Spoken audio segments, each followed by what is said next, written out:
आज आपको बहुत इंपॉर्टेंट क्वेश्चन करने वाले हैं और क्वेश्चन हमारे पास है कि prove that root 5 is an irrational number.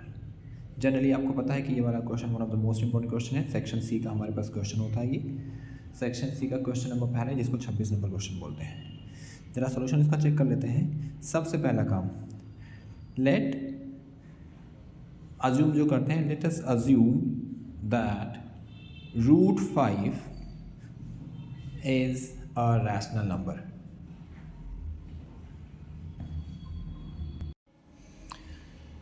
अब जब आपने इसको रैशनल अज्यूम कर लिया तो हम क्या करते हैं, हमें मालूम है कि कोई भी रैशनल नंबर हमेशा किस फॉर्म में लिखा जा सकता है, p बाई क्यू के फॉर्म में लिखा जा सकता है। दैट मीन्स अब इसको हम उस तरीके से रिप्रेजेंट करेंगे। कोई भी रैशनल नंबर जब p बाई क्यू के फॉर्म में लिखा जाएगा तो हम उसको डिफाइन करना बहुत ज़रूरी है कि what is p, what is q और इसको किस तरीके से हम इक्वेट करके लिखते हैं।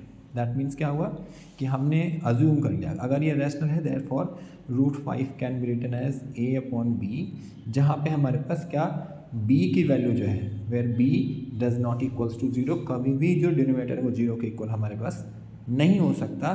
और सबसे इम्पॉर्टेंट चीज़ क्या हमारे पास कि जो a एंड b है दैट इज़ रैशनल के अंदर में डेफिनेशन ही हमारे पास यही कहती है कि a और b दोनों हमारे पास क्या होने चाहिए, इंटीजर। कौन से हमारे पास, co prime integers, and a and b are co prime integers. सबसे इंपॉर्टेंट लाइन है ये। अगर केवल आपने इतनी ही 3 लाइनें लिख दी एग्जाम में तब भी आपको एक नंबर आराम से मिल जाएगा।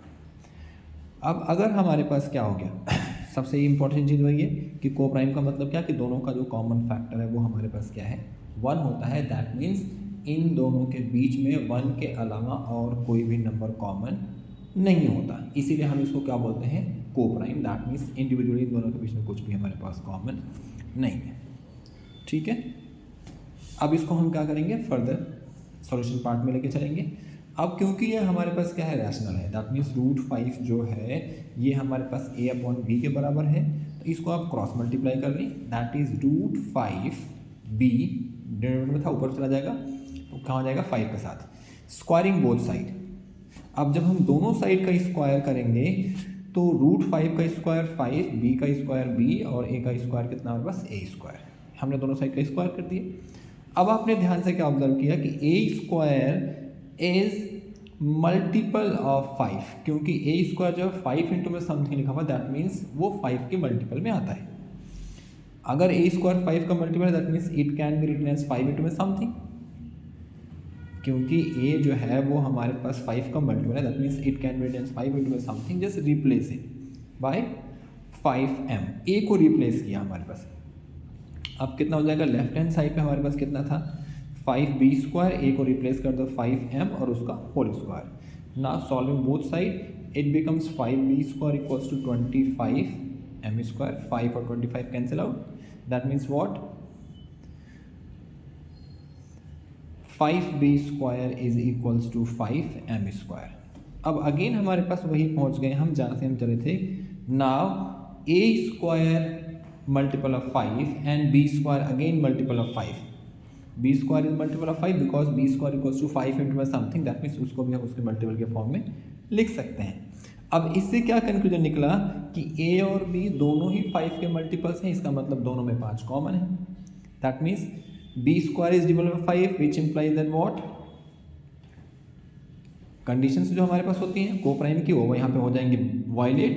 a and b both have 5 as common factor, जबकि ऊपर आपने क्या लिखा था पहली लाइन में कि दोनों हमारे पास क्या है, को प्राइम है, लेकिन यहाँ पे क्या निकल के आया हमारे पास 5 कॉमन निकल गया। इसका मतलब ये को प्राइम नहीं है। दैट मीन्स अदर देन 1 भी कोई एक नंबर कॉमन है जो कि हमारे पास कितना है, 5 है। बट दिस इज कॉन्ट्राडिक्शन, किसके हमारे पास कॉन्ट्राडिक्शन में आ गया, जो आपने अज्यूम किया था, कॉन्ट्राडिक्शन टू द स्टेटमेंट। कौन सी स्टेटमेंट, जो आपने अजम्पशन में किया था that a and b are co prime integers. अब जब ये को प्राइम इंटीजर्स नहीं, इसका मतलब जो आपने अज्यूम किया था वो गलत था।